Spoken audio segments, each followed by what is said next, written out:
CPU scheduling हमने last time discuss किया था। सीपीयू स्केजुलिंग क्या होती है, स्केजुलिंग के डिफरेंट ऑब्जेक्टिव्स, देन स्केजुलिंग की टर्म्स बहुत सी हमने डिस्कस की थी कि लॉन्ग टर्म स्केजुलर क्या होता है, शॉर्ट टर्म स्केजुलर क्या होता है, डिस्पैचर क्या होता है। देन हमारे पास स्केजुलिंग के पैरामीटर्स थे, स्केजुलिंग हम क्यों परफॉर्म करते हैं, कौन से ऑब्जेक्टिव्स हमें स्केजुलिंग से रिक्वायर्ड हैं। तो ये सारी चीज़ें हमें लास्ट हमने सेशन में डिस्कस की थी, तो मैं इनको दोबारा भी एक दफ़ा गो थ्रू कर देता हूँ। तो ये हमारे पास बेसिक कंसेप्ट थे कि आईओ बस्ट क्या थी, सीपीयू बस्ट क्या है। देन हमारे पास ये हिस्टोग्राम थी कि सीपीयू स्केजुलर हमने डिस्कस किया, डिस्पैचर को डिस्कस किया, स्केजुलिंग का क्राइटेरिया, और स्केजुलिंग हमारे पास ये अगेन एक ऑप्टिमाइजेशन क्राइटेरिया। तो अब हम मूव कर रहे हैं टुवर्ड्स स्केजुलिंग एल्गोरिदम। ये हमारे पास एक सामने first come first serve scheduling algorithm जो है ये शो किया जा रहा है। वैसे हमारे पास जो स्केजुलिंग की मेजर कैटेगरीज हैं मैं यहाँ पे लिख देता हूँ। इन्होंने एक वो हेडिंग नहीं दी है तमाम स्केजुलिंग एल्गोरिदम्स की, तो वो हमें थोड़ा सा पता होना चाहिए कि स्केजुलिंग एल्गोरिदम्स क्या हैं। तो फर्स्ट हमारे पास है FCFS, देन हमारे पास है SJF, देन हम यूज़ करते हैं राउंड रॉबिन। ये तीन हमारे पास मेजर जो एल्गोरिदम्स हैं, राउंड रॉबिन एल्गोरिदम।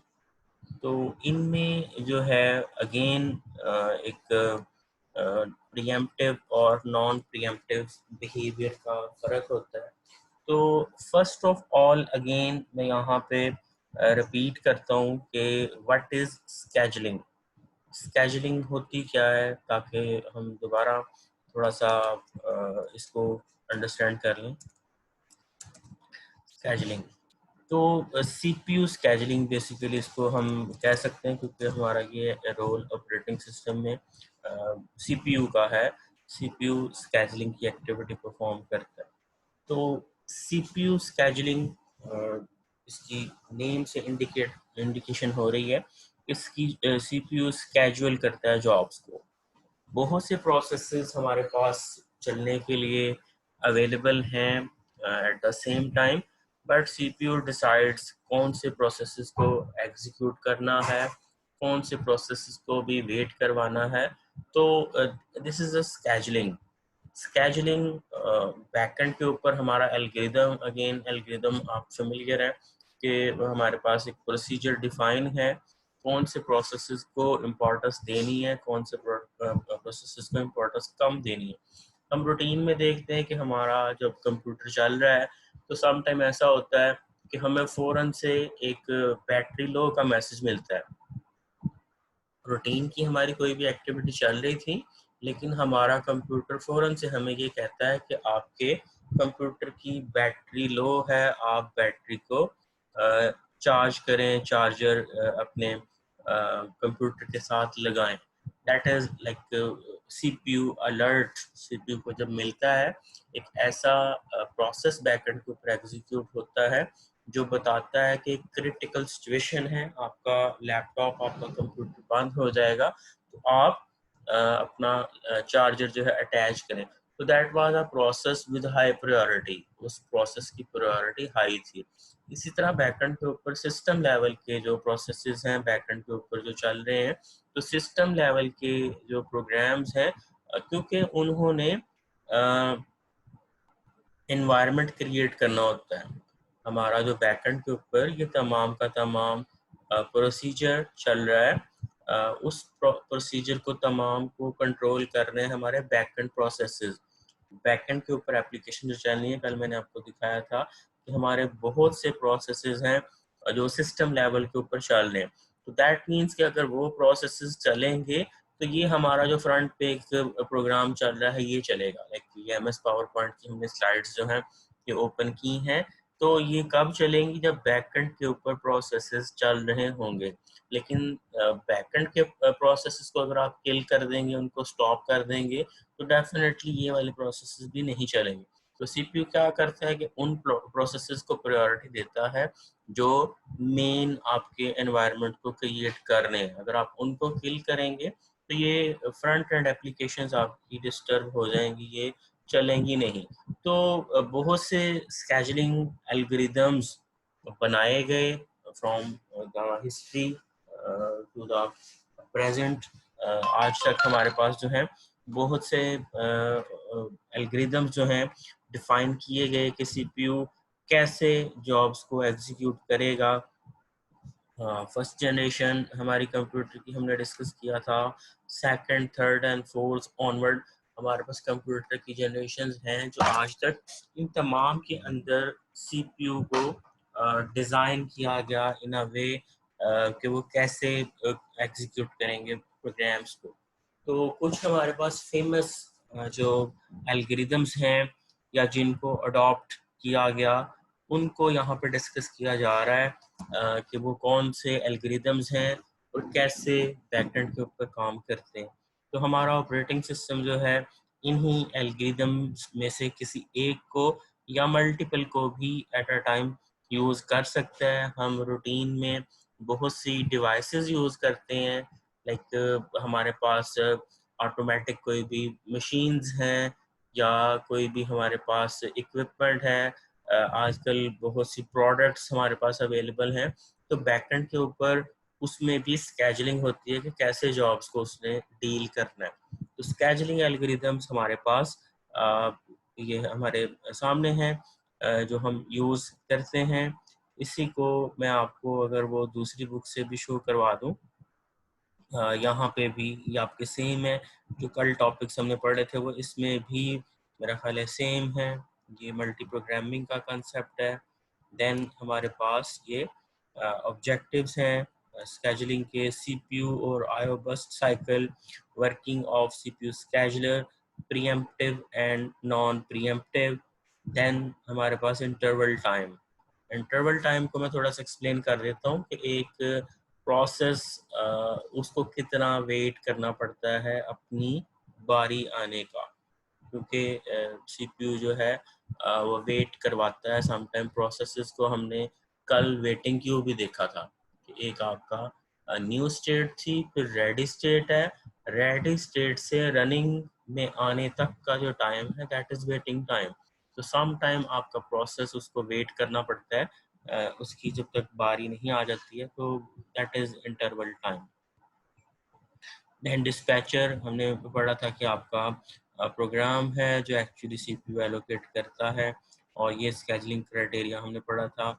ये स्केजुलिंग के एल्गोरिदम्स हैं हमारे पास, FCFS, SJF shortest job first है, प्रायोरिटी स्केजुलिंग है, और राउंड रॉबिन। ये चार हमारे पास मेन एल्गोरिदम्स हैं। तो अब एल्गोरिदम्स की वर्किंग को बेसिकली हमने अंडरस्टैंड करना है। तो अंडरस्टैंड करने के लिए हमारे पास एक वे है जो हमें गिवन है, that is called a Gantt chart. Processes जो है एक सीक्वेंस में एग्जीक्यूट करते हैं। लाइक प्रोसेस हमारे पास कोई भी हो सकते हैं, हम प्रोसेसेस को नाम दे देते हैं कि हमारे पास प्रोसेस 1 है, प्रोसेस 2 है, प्रोसेस 3 है।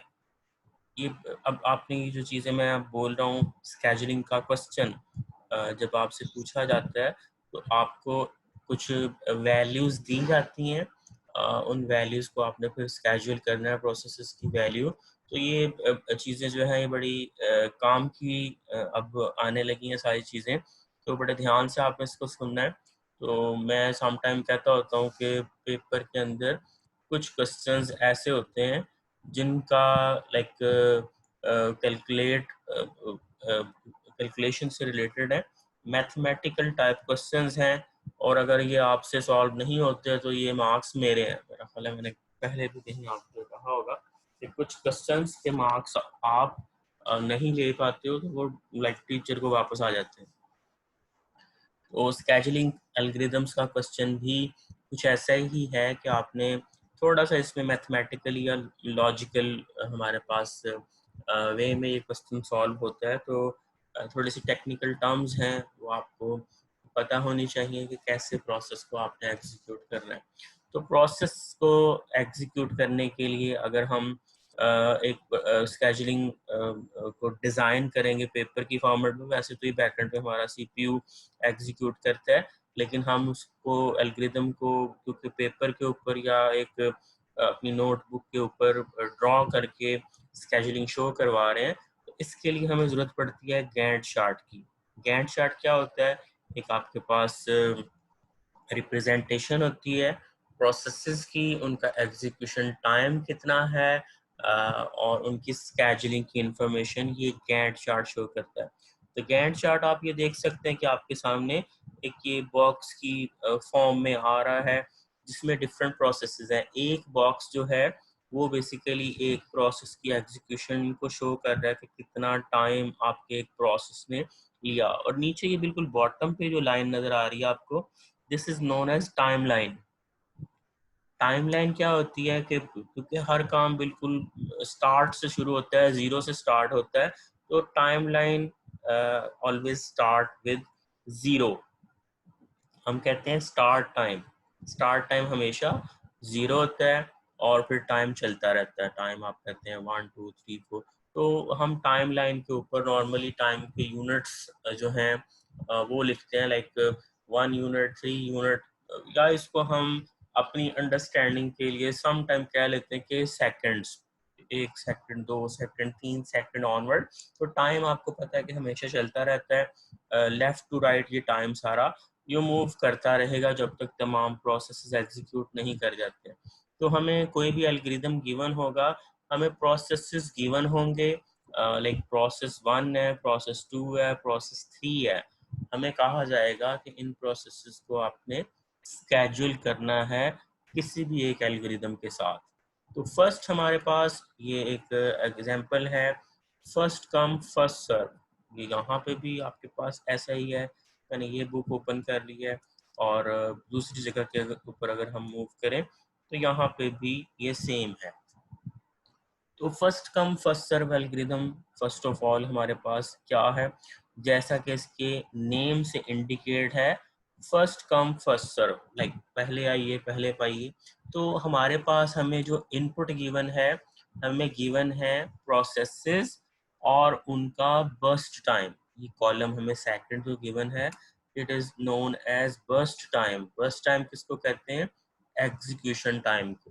तो एग्जीक्यूशन टाइम लाइक कितना टाइम कोई भी एक प्रोसेस चलेगा।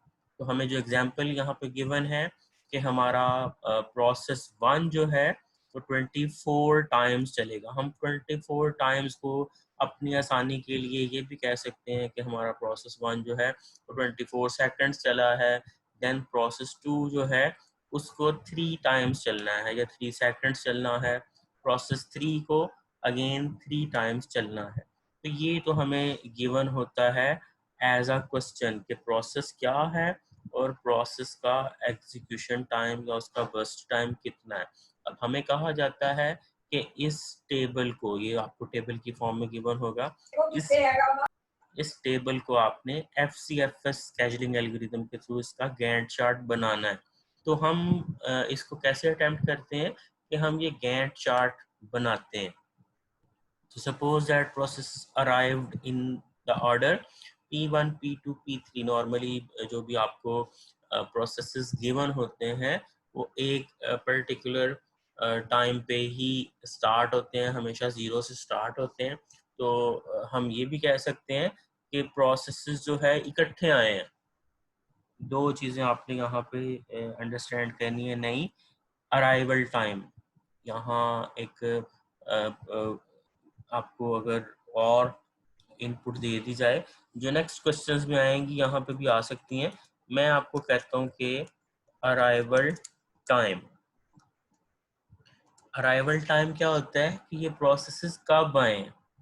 तो सपोज इस क्वेश्चन में मैं ये आपसे कहता हूँ कि ये तीनों प्रोसेसेस, प्रोसेस 1, प्रोसेस 2 और प्रोसेस 3, इनका अराइवल टाइम 0 है। एक यहाँ पे टाइमलाइन पे ये बिल्कुल जहाँ से स्टार्ट होगा, तो मैं कहता हूँ प्रोसेस इकट्ठे आए हैं। पॉसिबल है हमारे पास कि हम बहुत सी एक्टिविटीज सेम टाइम में परफॉर्म करते हैं, तो 3 प्रोसेसेस हमारे एक ही टाइम के ऊपर आ रहे हैं। जब एक ही टाइम के ऊपर आ रहे हैं, तो हमारा एल्गोरिदम यहाँ पे क्या है, ये कहता है फर्स्ट कम फर्स्ट सर्व। तो प्रोसेसेस जब हमारे एक ही टाइम पे आए हैं, तो हम प्रोसेस को उसी सीक्वेंस में चलाएंगे जिस सीक्वेंस में प्रोसेसेस हमारे लिखे हुए हैं, या जिस सीक्वेंस में प्रोसेस आ रहे हैं। तो फर्स्ट ऑफ ऑल हमारे पास प्रोसेस 1 आ रहा है, प्रोसेस 2 आ रहा है, प्रोसेस 3 आ रहा है। एल्गोरिदम हम कौन सा फॉलो कर रहे हैं, हम फॉलो कर रहे हैं फर्स्ट कम फर्स्ट सर्व। तो पहले कौन सा प्रोसेस आया हमारे पास, प्रोसेस 1। तो टाइम लाइन मैंने आपको बोला है कि हमेशा टाइम हमारा स्टार्ट होता है 0 से। तो प्रोसेस 1 क्योंकि पहले आ रहा है, तो आप गैंट चार्ट के अंदर ये एक अपनी मर्जी से लेंथ जो है इसकी कुछ भी लाइक टाइम के हिसाब से आप इसको लेंथ को लिखेंगे 24 सेकेंड। यहाँ पे भी आप खत्म कर सकते हैं, लेकिन कोशिश करें आप जब उसको ड्रॉ करते हैं तो टाइम यूनिट्स को आप इक्वली डिवाइड कर लें ताकि वो समझने में आसानी हो। तो हम कहते हैं कि हमारा प्रोसेस 1 सबसे पहले आया है, कितनी देर चलेगा, ये 24 टाइम्स चलेगा। तो हमने 0 से लेके 24 तक ये एक रैंडम सी हमने वो लाइन ड्रॉ कर ली है कि प्रोसेस 1 24 टाइम्स तक चला है और प्रोसेस खत्म हो गया। हम कहते हैं इस प्रोसेस का स्टार्ट टाइम क्या था, 0, और इसका एंडिंग टाइम कितना है, 24। जब ये प्रोसेस चलना खत्म हो गया, तो नेक्स्ट प्रोसेस हमारे पास कौन सा था, डेट वाज प्रोसेस 2। प्रोसेस 2 ने कितनी देर चलना था, प्रोसेस 2 ने चलना था 3 टाइम्स। तो 24 टाइम तो हमारा प्रोसेस 1 चल चुका है। अब नेक्स्ट हमारा चलेगा प्रोसेस 2, और 24 के अंदर आपने 3 सेकेंड्स में कहता हूँ या 3 टाइम्स आपने इसमें ऐड कर दिया है। तो 24 और 3 27, देन 27 के ऊपर हमारा प्रोसेस 2 भी खत्म हो गया। देन क्या होगा, प्रोसेस 3 जो वेटिंग में, वेटिंग में क्योंकि अब एक प्रोसेस एग्जीक्यूट कर रहा था, तो बाकी प्रोसेसेस को वेट करना पड़ रहा था। तो वेटिंग जो है, प्रोसेस 2 जब खत्म हो गया, फिर प्रोसेस 3 की बारी आई और प्रोसेस 3 ने भी चलना है 3 टाइम्स। तो 27 के अंदर जब हमने 3 ऐड कर दिया, तो ये हमारे पास बन गया है 30। तो टोटल टाइम हमारे पास लगा तीनों प्रोसेसेस को चलाने के लिए 30 सेकेंड्स। तो this is the way in which FCFS works।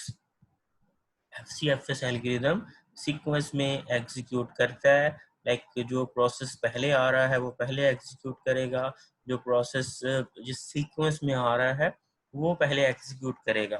तो यहाँ पे एक चीज़ जो हमें बाद में कैलकुलेट करना है वो वेटिंग टाइम, क्योंकि तमाम प्रोसेसेस एक ही टाइम पे आए थे। मैंने बोला अराइवल टाइम इनका आपने सपोज कर लेना है कि ये एक ही टाइम पे आए थे, इनका अराइवल टाइम 0 है।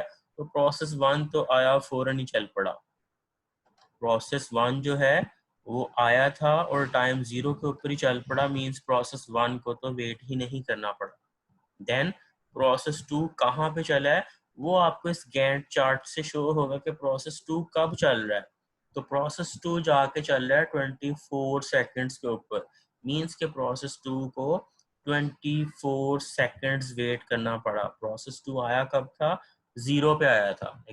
तीनों प्रोसेस एक ही टाइम पे आए थे, टाइम 0 पे। तो 0 से लेके 24 तक उसको वेट करना पड़ा, मींस के 24 सेकंड्स हमारे प्रोसेस 2 को वेट करना पड़ा।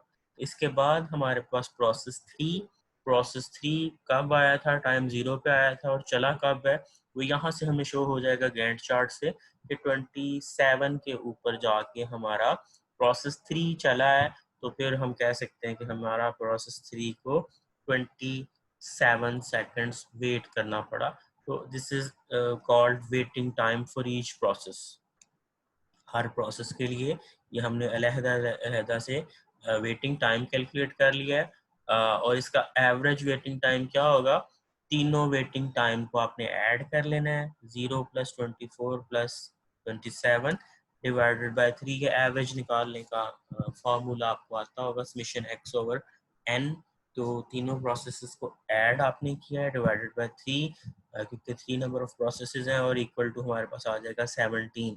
तो ये हमें जो है निकालना होता है वेटिंग टाइम और एवरेज वेटिंग टाइम हर प्रोसेस के लिए।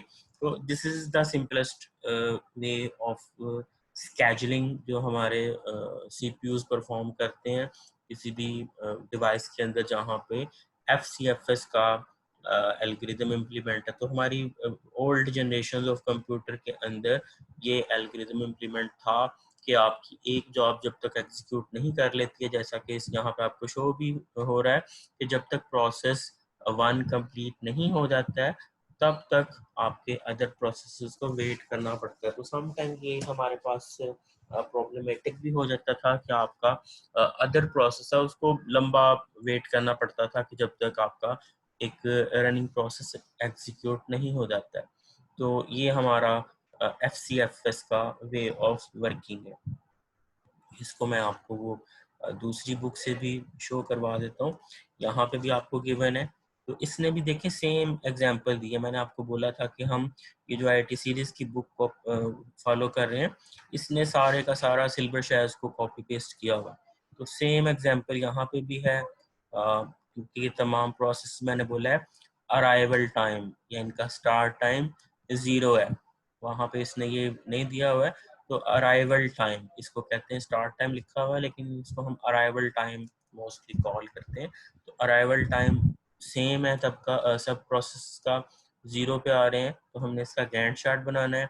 और ऐसे आपने इसका अराइवल टाइम 0 था, बस टाइम, फिनिश टाइम और वेटिंग टाइम, ये हमने वेटिंग टाइम कैलकुलेट किया जो वहाँ पे हमने देखा था वेटिंग टाइम हर प्रोसेस का कितना है, और नीचे इसका एवरेज वेटिंग टाइम का इसने फार्मूला कैलकुलेट किया। और यहाँ पे इसने एक और वेटिंग टाइम निकालने का फार्मूला भी दिया आपको। Waiting time is equal to finish time minus burst time minus arrival time. तो ये फार्मूला भी हम यूज़ कर सकते हैं कि किसी प्रोसेस ने एग्जीक्यूशन ख़त्म कब किया है। लाइक 27 के ऊपर हमारा ये प्रोसेस जो 2 था ये फिनिश हुआ है, और इसकी जो हमारे पास बर्स्ट टाइम था वो कितना था, यहाँ पे हमें ऊपर गिवन है कि प्रोसेस 2 का बर्स्ट टाइम जो है दैट इज 3 आपने इसमें से माइनस कर देना है। फिनिश टाइम 27 माइनस 3 और माइनस अराइवल टाइम क्या था 0। तो मीन्स कि 27 से आपने 3 निकाल देना है। तो 24 माइनस 0 24, तो 24 इसका वेटिंग टाइम ऐसे भी निकल सकता है। तो वैसे तो हम उस गैंट चार्ट की हेल्प से देख सकते हैं कि हमारा प्रोसेस कब आया और कब चला, तो गैंट चार्ट हमें हेल्प आउट करता है। देन हमारे पास यहाँ पे एक और एग्जांपल गिवन है, यहाँ पे भी हमें अराइवल टाइम 0 गिवन है, लेकिन सीक्वेंस इसने जो है देखें प्रोसेस 2 प्रोसेस 3 प्रोसेस 1 का सीक्वेंस इसने चेंज कर दिया है। तो हमने कैसे एग्जीक्यूट करना है कि जो प्रोसेस जिस सीक्वेंस में आ रहा है उस सीक्वेंस में हम इसको चलाएंगे। तो क्योंकि सीक्वेंस तरतीब हमें जो टेबल में गिवन है प्रोसेस 2 प्रोसेस 3 और प्रोसेस 1, प्रोसेस 2 चला 0 से लेके 3 तक, इसका बर्स्ट टाइम 3 है। देन ख़त्म हो गया है प्रोसेस 2, अगला प्रोसेस था प्रोसेस 3 ने अगेन 3 टाइम्स चलना है, तो 3 टू 3 6 हो गया। 6 के ऊपर आके आपका प्रोसेस 1 चलेगा, दैट इज लाइक 24 टाइम्स बस टाइम इसका है। तो ये भी इस सीक्वेंस में एग्जीक्यूट होगा। तो सबसे आसान हमारे पास ये एल्गोरिदम है, आसान इस लिहाज से कि जो जॉब जिस सीक्वेंस में आ रही है आपने उसको एग्जीक्यूट कर लेना है। ये एल्गोरिदम थोड़ा सा कंफ्यूजिंग कहाँ पे होगा, जब आपको अराइवल टाइम के अंदर प्रोसेसेस डिफरेंट टाइम पे आ रहे हैं। लाइक मैं यहाँ पे आपको ड्रॉ कर देता हूँ।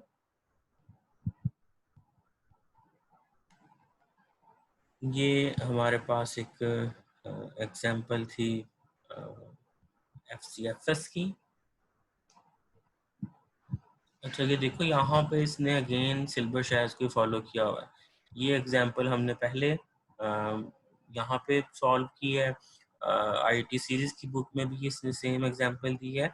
नेक्स्ट पेज के ऊपर ये सिल्वर शैज ने ये एग्जांपल दी थी P2, P3 और P1 की। इस एग्जांपल को उसने सेम उठा के वहाँ पे पेस्ट कर लिया। तो ये हमारा like Pakistani way of writing a book, कि हमने बुक तो एक राइट कर ली है लेकिन वो सेम एग्जाम्पल और सेम चीज़ें उठा के हमने वहाँ पे पेस्ट कर दी। तो मैं एक लाइक आपको यहाँ पे न्यू स्लाइड इंसर्ट करके थोड़ा सा यहाँ पे आपको चेंज करके दिखा देता हूँ कि क्या चेंज हमारी एग्जीक्यूशन के अंदर आ सकता है अगर हम अराइवल टाइम को चेंज करें। तो मैं यहाँ पे एक table first of all draw कर रहा हूँ।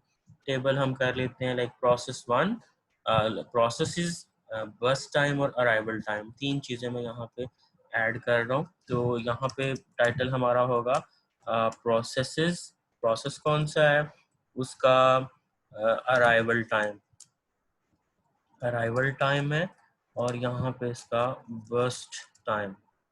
तो प्रोसेस हम लिख लेते हैं प्रोसेस वन है, इसका अराइवल टाइम 0 है, लाइक शुरू में ये आ गया। देन इसने जो चलना है, इसने चलना है 8 टाइम्स।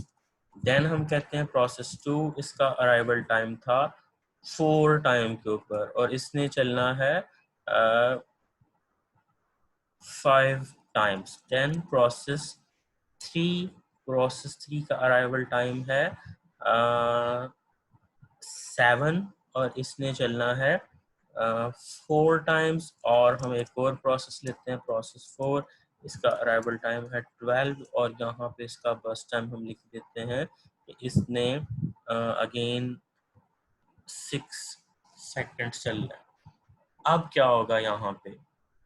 हाँ जी, कौन इसको एक्सप्लेन करना चाहेगा?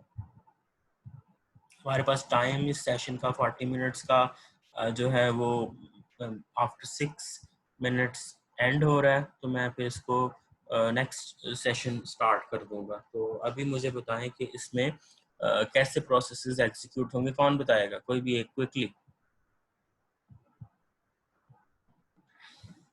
जी स्टूडेंट्स क्विकली परफॉर्म करें, इसको मुझे बताएं गैंट चार्ट हमारा कैसे बनेगा।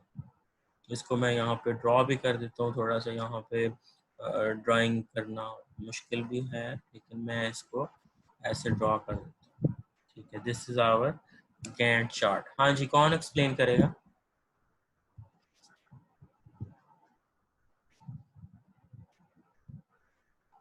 बच्चे बोला करें और मुझे रिस्पॉन्ड करें।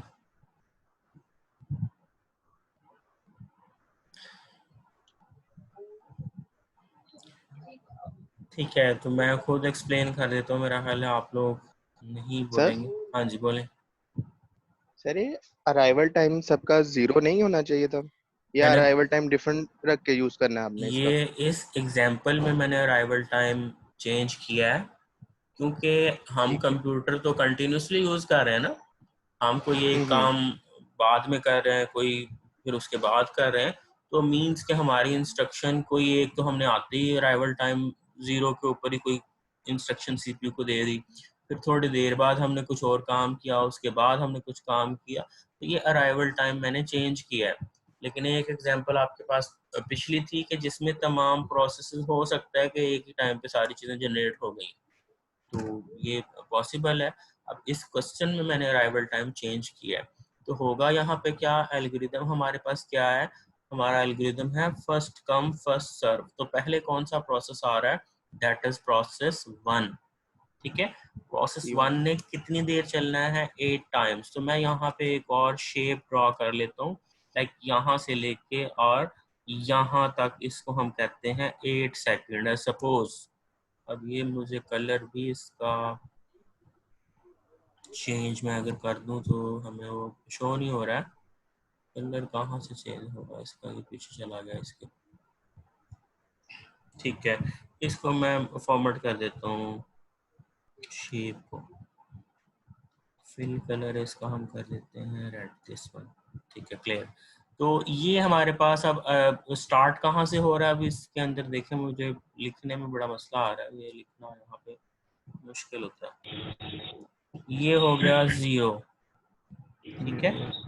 फर्स्ट हमारा प्रोसेस एग्जीक्यूशन का काम स्टार्ट हुआ टाइम 0 से, और प्रोसेस 1 ने कब तक चलना है, 8 सेकेंड। लेकिन आप देखें कि टाइम 4 के ऊपर ये कितने सेकंड चला, 8 सेकंड।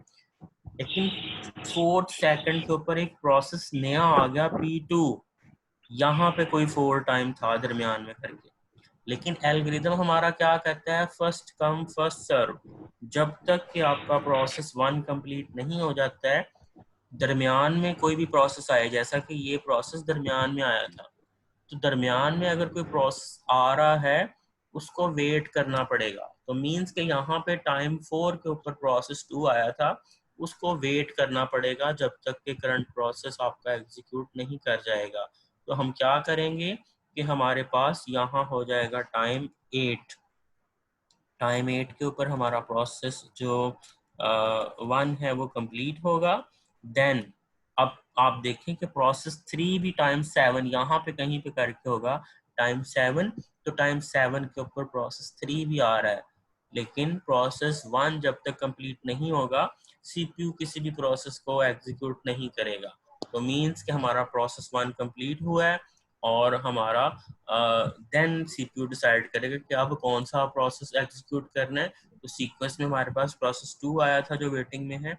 देन हमारा प्रोसेस 2 जो है वो एग्जीक्यूट करेगा, और प्रोसेस 2 ने कितनी देर एग्जीक्यूट करना है यहाँ पे मैं लिख भी देता हूँ। लाइक ये हमारा था प्रोसेस 1, ये लिखना यहाँ पे कैसे बिल्कुल पीछे चला ये। तो ये हो गया प्रोसेस 2। लाइक तो यहाँ पे अब प्रोसेस 2 चलेगा, उसके ऊपर भी आप लिख लेंगे पीछे वाले के ऊपर प्रोसेस 1। तो प्रोसेस 2 ने कितनी देर चलना है, 5 सेकंड। तो 5 सेकंड होगा कुछ यहाँ पे जाके, यहाँ मैं थोड़ा सा एक और इंसर्ट अगर शेप करूँ लाइन, तो मैं कहता हूँ प्रोसेस 2 ने कितनी देर चलना है, ऊपर आपको बस टाइम गिवन है, यहाँ पे कोई 5 सेकंड हो जाएंगे। देन हमारा एक और प्रोसेस है यहाँ पे वो चलेगा प्रोसेस 3 जो वेटिंग में था। तो प्रोसेस 3 ने कितनी देर चलना है, प्रोसेस 3 ने चलना है 4 टाइम्स। तो 4 टाइम हमारा कहाँ पे होगा, अच्छा यहाँ तक कितना था, 8 से लेके 5 तक ये 5 टाइम्स चला है प्रोसेस 2। यहाँ पे कितना हो जाएगा, यहाँ पे हो जाएगा 13, 8 और 5 13। अब 13 के बाद चलेगा प्रोसेस 3। प्रोसेस 3 ने कितनी देर चलना है, 4 टाइम, और 13 और 4 जाके हो जाएगा 17। तो 17 के ऊपर जाके हमारा प्रोसेस 3 कंप्लीट होगा। यहाँ पे मैं कुछ कह देता हूँ कि यहाँ हमारा ये टाइम हो गया 17, और 17 के ऊपर जाके हमारा प्रोसेस 3 जो है वो ख़त्म हो गया है। यहाँ पे देखिए मुझे ड्राइंग करना थोड़ा सा मुश्किल हो रही है। तो ये हमारे पास प्रोसेस 3 4 सेकंड चला है, और 17 के बाद हम देख सकते हैं कि हमारा प्रोसेस 4 जो आ रहा था उसने चलना है। तो इसको हमने ऐसे प्रोसेस 4 लिख देना है, और 17 और कितना हो जाएगा यहाँ पे, 17 और 6 23, ठीक है। तो टोटल हम देख सकते हैं कि हमारा 23 पे जाके हमारा प्रोसेस जो है वो ख़त्म हो गया। चेक करने के लिए आप ऐड कर सकते हैं।